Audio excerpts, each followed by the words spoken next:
자체가 그 공정거래위원회에서 산림조합에게만 위탁하는 것이 시장 공정성에 위배되는 취지로 공공분야 독점 해소를 권고한다.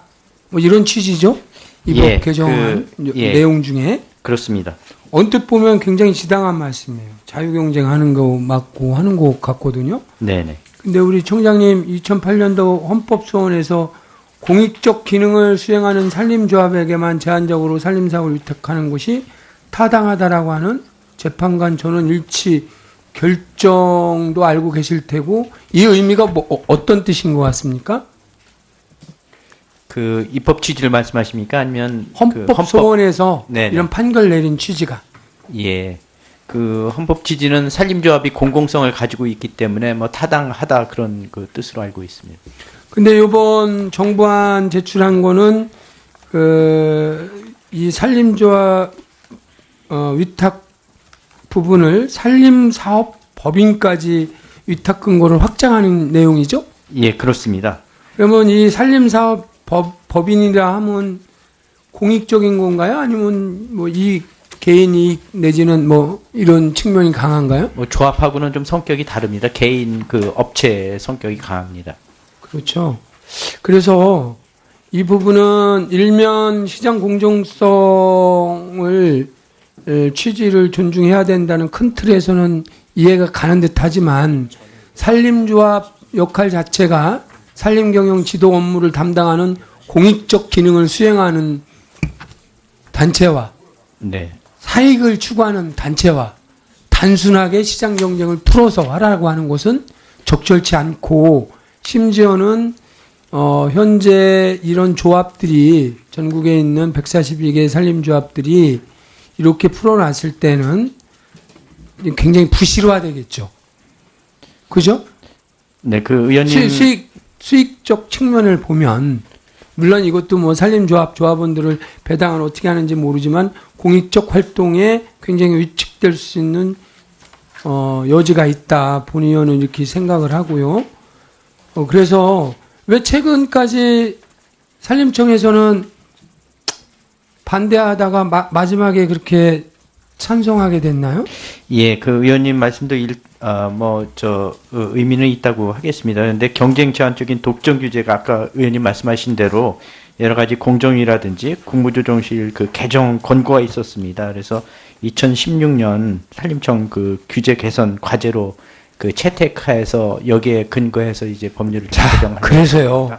요새 시국이 어수선하잖아요. 공정위하고 국무조정실에서 독점적으로 밀어주는 대기업들 팔비 틀어갖고 강제적으로 또는 자발적으로 그런 독점적으로 문화 융성하는 그런 재단한테 몰아주는 이런 거나 잘 감시하고 해야 될 일 안 하고 이 전국에 수십 년간 인력과 갖고 있는 산림조합을 그 자유경쟁이라는 미명하에 몰아붙이는 거 그걸 굳이 청장님 다 받아들일 필요 없습니다.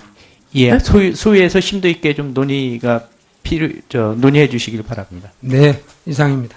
다음은 박완주 의원님 질문하시겠습니다.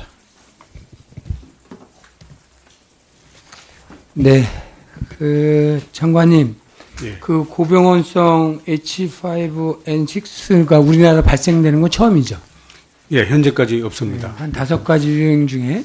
근데 중국에서는 어쨌든 인체 감염된 발생 사례가 있죠. 예, 15명 중에 9명이 사망했던. 예.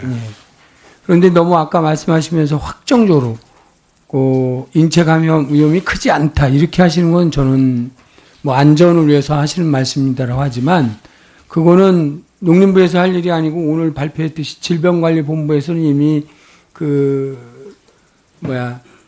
이 고병원성 이 부분에 대해서 환축 및 의심 환축에 대해서 5개 지역에 가금농가 역학조사 파견하고 예방조치를 하고 있거든요. 예. 그래서 물론 좀 전에 존경하는 이만희 의원님 말씀하신 것처럼 이 사건이 어쨌든 AI 청정국 상실로 인해서 수출이나 내수 소비 떨어지는 문제라든지 또 하나가 인체 감염이거든요. 예. 단순 비교하실 게 아니고 정확하게 대책 세우는 게 저는 중요하다고 생각합니다. 이번 특징은 뭐 여러 언론에서 나왔듯이 보통은 통상은 이동에 따라서 뭐 전염이 확산되는데 감염이 근데 이번은 전국 거의 동시다발성이고 폐사율도 굉장히 높고 예. 응? 이런 부분에 대해서 유심히 잘 대책을 세워야 되는데 방역 당국의 초기 대응이 굉장히 중요하다라고 하는 말씀을 여러 의원님들이 하시는데 초기 대응 잘 하셨다고 보십니까? 저희들이 뭐 잘했다고 하기는 좀 그렇습니다. 그렇죠? 제가 잘 못하신 것 같아요. 예, 최선을 다했다고 생각합니다. 해남 음성 최종적으로 고병원성 H5N6 확정된 날이 며칠이죠? 17일입니다. 18일이 아니고요? 18일. 17일로 알고 있습니다. 확정되고, 좋습니다. 17일 날 확정됐어요. 18일 날 3시에 우리 장관님 주재로 방역대책회의 열으셨죠, 다음날. 예. 근데 이 자리에 우리 대변인 참가하셨나요? 민현태 대변인. 민현태 국장님 참석하셨어요? 그날 참석 안 했는 걸로 알고 있습니다. 조기 퇴근하셨는데 몇 시에 하셨어요? 3시에 했다고 제가 보고를 받았습니다. 대변인이 그냥 이날 조기 퇴근하셔서 보니까 술판을 벌이셨더만요. 홍보담당 관들하고 공보 책임자들. 그리고 4시 10분에 농식품부에서 모든 가금류 종사자와 차량 가축 이동을 제한하는 일시 이동 정지, 중지 명령을 발령하기로 결정하고 전파하셨죠? 예. 그런데 5시쯤에 민 대변인한테 이런 사실 아느냐고 하니까 모른다. 이렇게 답변을 하셨다는 거예요. 미안하다. 다음날 20일 날 해명이 이렇습니다. 당시 브리핑 등에도 꼭 참석할 필요가 없어서 일찍 외부에 나갔다. 두 번째, 업무상 필요한 술자리가 생겨서 어쩔 수 없이 참석할 수밖에 없었다. 이렇게 언론에 대고 해명을 하시더라고요. 대한민국이 정상으로 돌아가는 건가요? 이분이 제일 좋아하는 건배사가 자주 보고 오래 보자. 응? 아주 유명하더만요. 우리 나태주 시인의 풀꽃이라는 건배사로. 아니 도대체가 최초로 발생된 이 고병원성, 그리고 벌써 이게 얼마만큼 파장이 있을 것이라는 거 아시는데 본인이 꼭 참석할 필요가 없으면 그 자리에 왜 계시는지 모르겠어요. 이건 마치 지난 2014년 4월 16일 날 10시 30분까지 대통령께서는 세월호 침몰에 대해서 지시했다라고 하고 7시간 뒤에 상황본부에 나타나는 거하고 똑같습니다.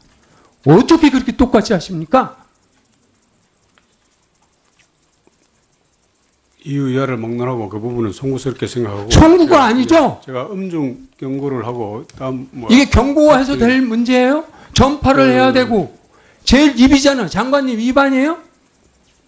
대변인이. 저도 대변인 해봤어요. 이런 엄중한 시국에 중요한 농림부 어떻게 보면 그 정책에 반복되긴 하지만 최대 위기 내지는 위기 관리를 해야 되고 정확하게 전파를 하고 모든 의원님들이 초기 대응이 중요하다고 하고 이런데 대변인은 가서 낯설 술판을 벌여요? 어쨌든 조사해서 필요한 조치를 뭘 하겠습니다. 조사를 합니까? 지금 어떻게 장관님은 똑같은 문제인식을 못 느끼는 거예요, 지금. 이러고서 무슨 대책 세운다고 해봐야 농민들이 느끼시겠느냐고요.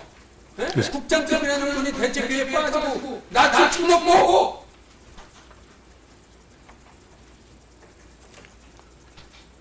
그리고 국회 와서 지금 재소리 아니고 사죄를 해도 천천을 파네. 뭐로 조사해서 좀 쳐버립니까? 이런 누가 믿고서 이 대책에 대해서 국민들이 안심하겠습니다. 장관께도 책임이 있습니다. 어떻게 조치할 건지 조사해서 빠른 시일에 보고해 주십시오.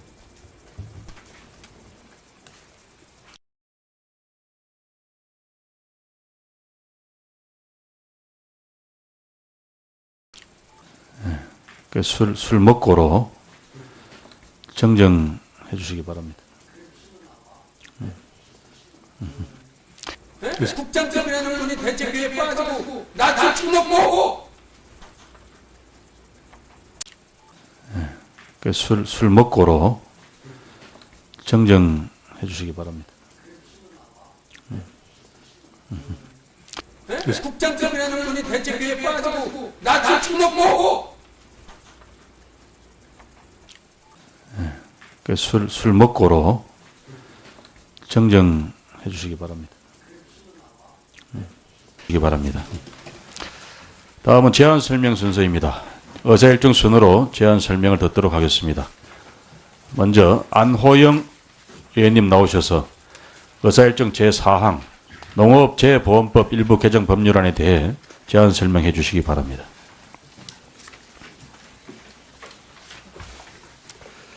예, 제안 설명드리겠습니다. 존경하는 김영춘 농림축산식품해양수산위원회 위원장님, 그리고 선배 동료위원 여러분, 더불어민주당 전북 완주진안 무주장소지역 국회의원 안호영입니다.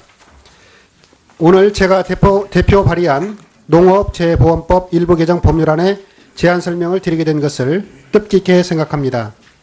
먼저 제안 이유를 말씀드리면, 현행법은 농업재해로 인하여 발생하는 농작물, 임산물 등의 피해에 따른 손해를 보상하기 위하여 농업재해보험을 운영하고 있습니다. 지난 여름 연일 35도를 넘나드는 폭염이 지속됐고 폭염특보가 20여일이 넘게 지속되는 상황에서 전국 농어촌 지역에서의 피해는 심각한 수준에 이르렀습니다.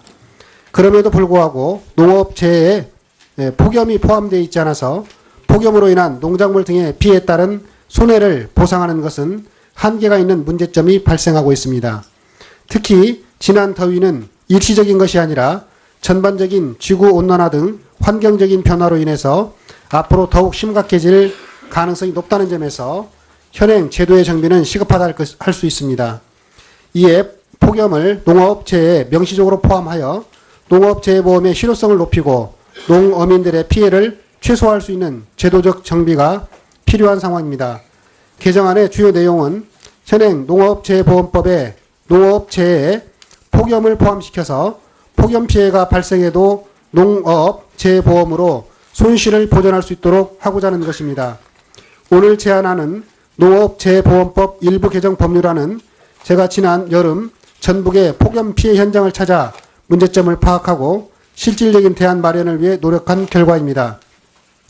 농업재해보험법 일부 개정 법률안의 취지를 충분히 이해하여 주시고 원안대로 통과될 수 있도록 농림축산식품해양수산위원회 위원님들의 많은 관심과 배려를 부탁드립니다.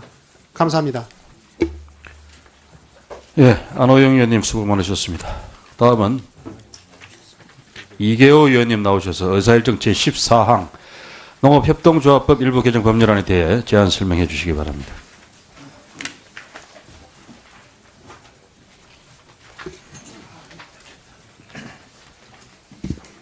존경하는 김영춘 위원장님을 비롯한 선배 동료 의원 여러분, 전남 담양 한평 영광 장성 지역구 더불어민주당 이계호 의원입니다. 농업협동조합법 일부 개정 법률안에 대한 제안 설명을 드리겠습니다. 농업협동조합 중앙회 사업구조 개편 일환으로 농협공제가 농협보험으로 전환됨에 따라서 조합은 금융기관 보험 대리점으로 간주되어 보험업법상의 방카슈랑스 규제를 받게 되었습니다. 이 같은 규제는 일반 보험회사의 점포나 고객센터가 거의 없는 농어촌을 비롯한 소외지역에서 농업인들의 사회 안전망을 형성하며 조합원과 농촌 지역의 보호 및 육성이라는 공적 기능을 수행하고 있는 조합에 대해서 영리법인인 금융기관과 동일한 규제를 가하는 것은 형평에 결코 맞지 않습니다. 이에 안정적인 사업 이관과 기존 공제사업 수준의 규제를 유지하기 위해서 조합이 농협 생명보험 또는 농협 손해보험을 위하여 농협 보험 계약 체계를 대리하는 경우에는 모집 인원 제한, 아웃바운드 영업 금지 등의 방카슈랑스 규제 적용을 5년간 배제하는 특례를 그동안 두어왔습니다. 농업인을 위한 조합의 보험사업 안정 및 농협의 사업구조 개편을 원활하게 마무리하기 위하여 방카슈랑스 규제를 일부 배제하는 특례 기간을 5년간 연장하고 특례기간 종료 6개월 전까지 특례기간 연장 여부를 재검토하여 평가하도록 법상의 근거를 마련하고자 함입니다. 주요 골자는 위문을 참고해 주시기 바랍니다. 존경하는 위원장님 그리고 여러 위원님, 아무쪼록 동 법안이 원안대로 통과되어 농업인을 위한 조합의 보험사업 안정과 농협의 사업구조 개편을 원활하게 마무리할 수 있도록 위원장님과 여러 위원님들의 적극적인 협조를 부탁드립니다. 감사합니다.